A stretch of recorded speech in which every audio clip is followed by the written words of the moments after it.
नमस्कार जी। खेती में जुताई की दो विचारधाराएं प्रमुख हैं। एक, जिस विचारधारा को सुनते सुनते हम सब बड़े हुए हैं कि खेत में जितनी ज़्यादा जुताई करोगे उतना अच्छा फसल उत्पादन होगा। दूसरी विचारधारा तब इवॉल्व हुई जब बहुत ज़्यादा जुताई करने से प्रॉब्लम आने लगी।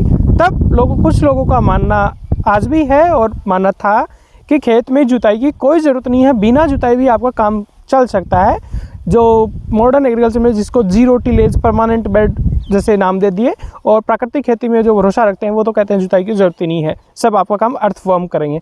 दोनों विचारधाराएं अपनी जगह बिल्कुल परफेक्ट हैं, लेकिन आप जिस भी विचारधारा को मानते हो, लेकिन दोनों विचारधारा के लोग इस बात को भी एडमिट करते हैं कि मिट्टी में नीचे आपके लगभग 1 फीट नीचे एक हार्ड लेयर बन गई है, इम्परमेबल लेयर बन गई है, जिससे आपका पानी नीचे नहीं जा पा रहा, जड़ नीचे नहीं जा पा रही है।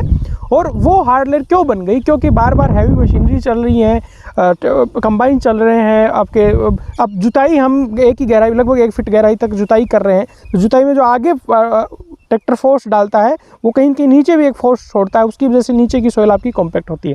और ये कॉम्पैक्टनेस की वजह से, इस हार्ड लेयर की वजह से, और इवन कुछ लोग ये भी मानते हैं कि जो हम SSP DAP वगैरह फर्टिलाइज़र देते हैं, इनसे न्यूट्रिएंट प्लांट ले लेता है, लेकिन उनका जो फीलर होता है वो एक सीमेंटिंग एजेंट की तरह काम करता है। वो नीचे जाके एक लेयर का रूप ले रहा है 1 फीट के नीचे, और उसकी वजह से बड़ी प्रॉब्लम में हो रही हैं। जैसे कि यदि 1 फीट नीचे, 1.5 फीट नीचे आपके एक हार्ड लेयर बनी हुई है, तो उसकी वजह से आपका पानी नीचे नहीं चला जाएगा और वो ऊपर ही भरा रहेगा या बह जाएगा। और ऊपर ही भरा रहेगा तो जो ऊपर की आपकी 1 फीट में जो जड़ें रहेंगी, वो यदि पानी बरसता है ज़्यादा तो वो उसके ऊपर पानी खड़ा रहेगा उसी में, और आपके पौधों की जड़ों को ऑक्सीजन ठीक से नहीं मिलेगी, और उसमें जो माइक्रोब्स हैं उनकी हालत ख़राब रहेगी। और दूसरा ये है कि जो आपकी पौधों की जड़ें हैं वो उस हार्ड लेयर को तोड़ के नीचे नहीं जा पाएंगी, वो ऊपर ही रहेंगी। तो नीचे की सॉइल से वाटर और न्यूट्रिएंट वो प्लांट नहीं ले पाएगा, और उसकी वजह से बहुत फ्रिक्वेंट उसको इरिगेशन देनी पड़ेगी, ज़्यादा न्यूट्रिएंट देने पड़ेंगे। जैसे आपने यूरिया दिया, लीचिंग से वो नीचे चला गया, लेकिन फिर जड़ गहरी नहीं जा रही है या नीचे से पोषक तत्व प्लांट नहीं ले पा रहा है। ये कई प्रॉब्लम है। हर कोई किसान इस बात को मानता भी है और हमेशा सुनता भी रहता है। सोल्यूशन क्या है? तो जहाँ खासकर मध्यम या भारी ज़मीनें हैं, उन एरिया में ये प्रॉब्लम है। और देखिए, इस प्रॉब्लम का क्या इम्पेक्ट है, सीधा हमें समझ भी आता है। जैसे कई बार हमारे खेत से ट्रैक्टर जहाँ से गुजर जाता है, वहाँ हम फसल कमज़ोर होती है, रीजन वो सॉइल कॉम्पैक्ट हो गई है, तो वहाँ तो बहुत कई बार ट्रैक्टर गया है तो हमें वो एकदम सीधा रिजल्ट दिख रहा है। लेकिन वैसे भी जो हैवी मशीनरी जाती है तो बाकी सॉइल पे भी तो नेगेटिव होता ही है, कॉम्पैक्शन होता है, माइक्रोब्स की भी हालत ख़राब होती है। एनीवे, सो इस हार्ड लेयर को जो नीचे बन रही है, इसको कैसे तोड़ा जा सकता है? तो जो हम MB या डिस्क प्लो चलाते हैं तो वो तो लगभग 1-1.5 फीट के ऊपर ही रह जाता है। लेकिन ये जो हार्ड लेयर है वो ये मानते हैं कि 1-1.5 फीट से नीचे और 2.5-3 फीट तक भी ये हार्ड लेयर बनती है। तो इसको ब्रेक करने के लिए चीज़ल प्लो उतना ज़्यादा शायद काम नहीं कर पाएगा, मतलब क्योंकि वो उतनी डेप्थ पे नहीं जाएगा।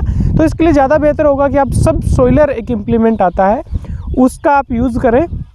सब सोइलर ट्रैक्टर के पीछे एक ही टाइन होता है, और कई बार 2 भी टाइन होते हैं। बहुत हैवी ट्रैक्टर हैं, आई थिंक इंडिया में इतने यूज़ नहीं होते हैं वो ट्रैक्टर, उनके पीछे 4-4, 5-5 टाइन भी सब सोइलर के लिए यूज़ किए जाते हैं।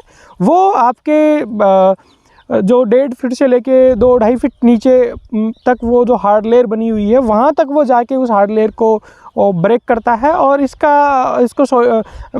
इस ऑपरेशन को करने के लिए ये नहीं कि एक खूड़ के पास में दूसरा खूड़ आपको लेना है, आप 3-4-5 फीट डिस्टेंस पे भी वो खूड़ आप निकाल सकते हो। हाँ, इसके कुछ लिमिटेशंस हैं। एक तो ये कि इसमें कम से कम 55 HP का आपको ट्रैक्टर चाहिए, और हमारा छोटा किसान है, छोटा ही हमारे पास ट्रैक्टर है, बट कस्टम हायरिंग बेसिस पे 3-4 साल में भी एक बार हम यदि करवा लें इसको तो वो ठीक है।